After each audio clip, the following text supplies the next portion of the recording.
নমস্কার বন্ধুরা, আমি আজকে আবারও একটা অতি জনপ্রিয় রেসিপি নিয়ে হাজির হলাম। আর সেটা আমার ছেলের খুবই পছন্দের কেনটুকি ফ্রাইড চিকেন।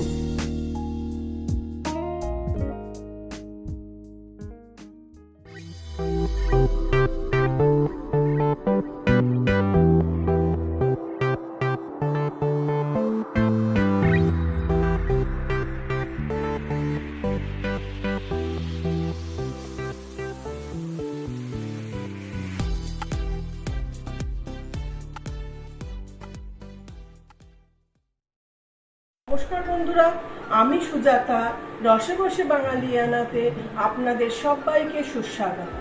আমার আজকের রেসিপি কেনটুকি ফ্রাইড চিকেন।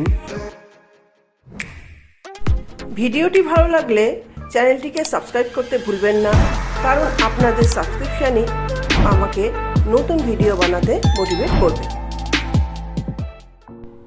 রেসিপিটি বানাতে নিয়েছি 6 পিস চিকেন। এখানে চিকেনের মধ্যে 4টে নিয়েছি লেগ ও 2টো উইংস, নিয়েছি 2 পিস ডিম, সামান্য বেকিং সোডা, 1 চামচ কাশ্মীরি লাল লঙ্কার গুঁড়ো, 1 বাটি কর্নফ্লাওয়ার, 1 বাটি ময়দা, refined oil, dark soya sauce, hot and sweet tomato sauce, red chilli sauce, black pepper powder, paprika powder, oregano, একটা গোটা রসুন, হাফ পাতিলেবু, সামান্য আদা, টক দই ও লবণ। চিকেন পিসগুলোকে দেখুন ভালো করে আগে ধুয়ে নিয়েছি। এরপরে আমি সমস্ত চিকেন পিসগুলোকে একটু চাকু দিয়ে হালকা হালকা করে দিয়েছি, খুব বেশি ডিপ করে কিন্তু কাট করিনি। আর এখানে 4টে লেগের সঙ্গে যে 2টো উইংস নিয়েছি, সেই উইংস দুটোতেও হালকা হালকা কাট করে নিয়েছি। এইবার আমি একটা গ্রাইন্ডার জার নিয়ে তার মধ্যে যে আদা ও রসুনটা নিয়েছি সেটার একটা স্মুথ পেস্ট বানিয়ে নিচ্ছি। দেখুন আদা রসুনের পেস্টটা তৈরি হয়ে গেল। এই আদা রসুনের পেস্ট এখন কিছুটা চিকেন ম্যারিনেশনে দেব, আর কিছুটা আমি বাইন্ডিংয়ের সময় ইউজ করব। তো এরকম একটা বড় কাচের বাটি নিয়ে নিলাম। এর মধ্যে আমি ঢেলে দিচ্ছি যে টক দইটা নিয়েছি, সেই সম্পূর্ণ টক দইটা। এটা অবশ্যই আমার ঘরে পাতা টক দই। এরপরে দিচ্ছি হাফ পাতিলেবুর রস। আমি এখানে পাতিলেবুর রস ইউজ করছি, আপনারা ভিনিগারও ইউজ করতে পারেন। সম্পূর্ণ পাতিলেবুর রসটা দিয়ে দেওয়ার পরে একে একে আমি দিয়ে দেব আদা রসুন বাটা। আমি এখানে আদা রসুনের পেস্ট দিচ্ছি কাশ্মীরি লাল লঙ্কার গুঁড়ো, এরপরে দিয়ে দিচ্ছি বেকিং সোডা, দিচ্ছি অরিগ্যানো। আমি এই চামচের 1 চামচ মতন অরিগ্যানো দিচ্ছি। অরিগ্যানো থাকলে ভালো, না থাকলে স্কিপ করতে পারেন। দিচ্ছি black pepper powder. Black pepper পাউডারটাও আমি 1 চামচ দিচ্ছি।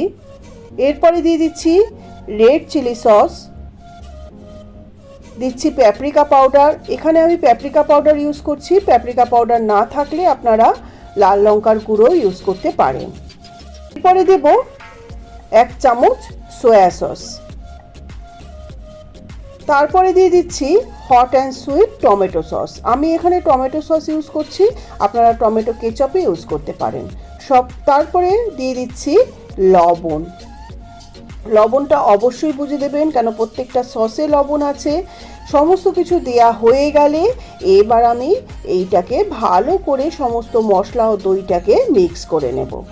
সমস্ত দইয়ের সঙ্গে মশলাটা মিক্স করে নেওয়া হয়ে গেলে আমি এর মধ্যে আগে থাকতে যে চিকেনগুলো ধুয়ে কাট করে রেখেছি, সেই কাট করে নেওয়া চিকেনগুলোকে এই মশলার মধ্যে দিয়ে ভালো করে মশলাটা মাখিয়ে নেব, যাতে সমস্ত চিকেনের গায়ে মশলাটা ভালো করে কোট হয়। মশলাটা দিয়ে চিকেনটাকে ভালো করে মাখিয়ে ম্যারিনেট করে আমি এই চিকেনগুলোকে মিনিমাম 7 থেকে 8 ঘন্টা নর্মাল ফ্রিজে ম্যারিনেট হতে দেব। যদি আপনাদের কাছে সময় না থাকে তো মিনিমাম 3-4 ঘন্টা তো ম্যারিনেট করতেই হবে, কেন কি যত ম্যারিনেট হয় তত এটা সফট জুসি হবে। আর আমি যে কোনো তন্দুরি হোক, ফ্রাইড চিকেন হোক, আমি বা কাবাব হোক, আমি হোল নাইট ম্যারিনেট করাটাই পছন্দ করি। তো এই কারণে আমি এটা হোল নাইট ম্যারিনেট করে, মানে মিনিমাম 7 থেকে 8 ঘন্টা ম্যারিনেট করে তবেই আমি এটাকে নেক্সট স্টেপের জন্য আসছি। তো আমি এটাকে ঢাকা বন্ধ করে নর্মাল ফ্রিজে 7 থেকে 8 ঘন্টা ম্যারিনেট হতে দেবো। দেখুন চিকেনটা আমার হোল নাইট ম্যারিনেট করা হয়ে গেছে, আমি নেক্সট ডেতে এসে গেছি। এইবার আমি এই চিকেনগুলোকে কোটিং করব। তো কোটিং করার জন্য আমি প্রথমেই এরকম একটা বড় পাত্র নিয়ে নিলাম। এইবার আমি এর মধ্যে দিয়ে দেব কর্নফ্লাওয়ার, তারপরে দিয়ে দেব ময়দা, কর্নফ্লাওয়ার ও ময়দা দেওয়ার পরে দিয়ে দিচ্ছি যে বাকি কাশ্মীরি লাল লঙ্কার গুঁড়োটা রয়েছে সেটা দিচ্ছি, আদা রসুন বাটা। এইখানে আপনারা আদা রসুন পেস্টের জায়গায় গার্লিক পেস্টও ইউজ করতে পারেন। এরপরে দিচ্ছি স্বাদ অনুযায়ী লবণ, দিচ্ছি হাফ চামচ গোলমরিচ গুঁড়ো, কেন কি এখানেও সমস্ত মশলা দিতে হবে অল্প অল্প করে, কেন কোটিংটাতেও টেস্টি হওয়ার দরকার। এরপরে দিয়ে দিচ্ছি কিছুটা প্যাপ্রিকা পাউডার, তারপরে দিয়ে দেব সামান্য হলুদ গুঁড়ো। হলুদ গুঁড়োটা সম্পূর্ণ অপশনাল। দিচ্ছি হাফ চামচ অরিগ্যানো। সব কিছুকে দেয়া হয়ে গেলে এবার মশলার সঙ্গে কর্নফ্লাওয়ার ও ময়দাটাকে ভালো করে মিক্স করে নিলাম। এরপরে আমি যে দুটো ডিম নিয়েছি, একটা ডিম আগে ইউজ করছি, পরে লাগলে আর একটা ডিম ইউজ করব।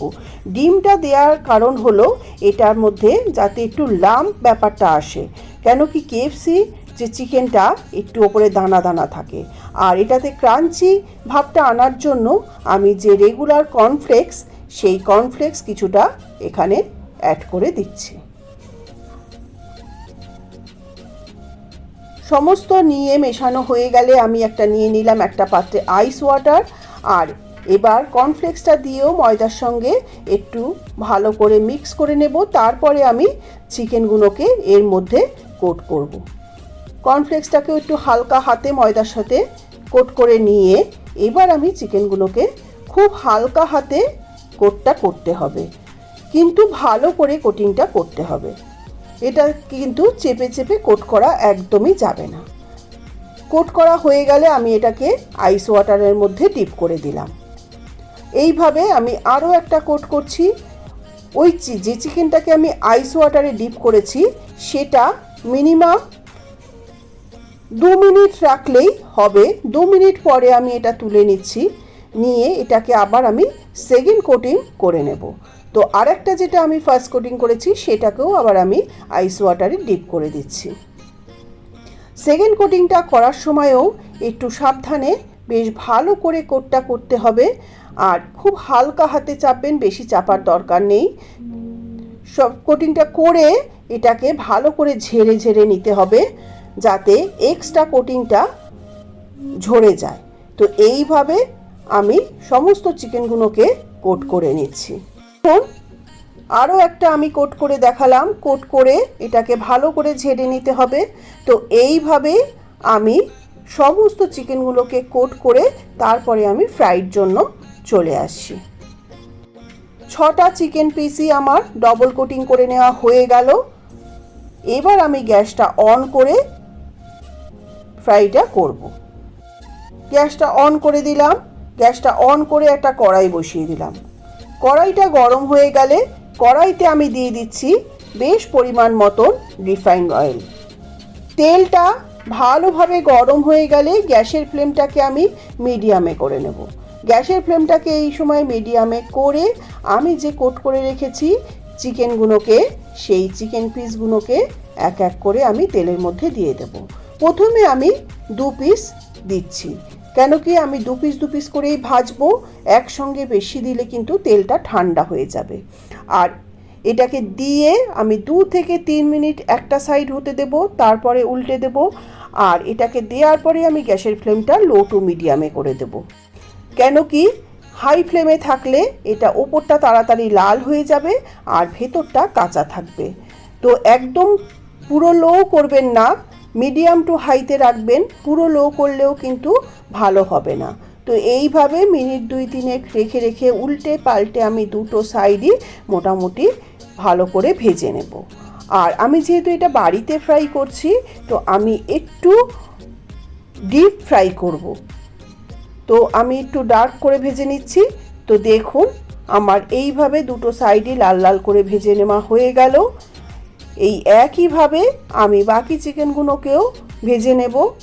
তো দেখলেন তো বন্ধুরা, কত সহজেই বাড়িতেই তৈরি হয়ে গেল কেন্টাকি ফ্রাইড চিকেন। তেল ঝরিয়ে ঝরিয়ে এবার আমি একটা পাত্রে তুলে নিচ্ছি আর আপনাদের দেখাচ্ছি একটা চামচ দিয়ে যে এটা কতটা ক্রিস্পি হয়েছে। বুঝতে পারছি না আপনারা আওয়াজটা পাচ্ছেন কি না। তো এটা ভীষণই ক্রিস্পি হয়েছে। তো এইভাবে আমি বাকি চিকেনগুলোকেও ভেজে নেব।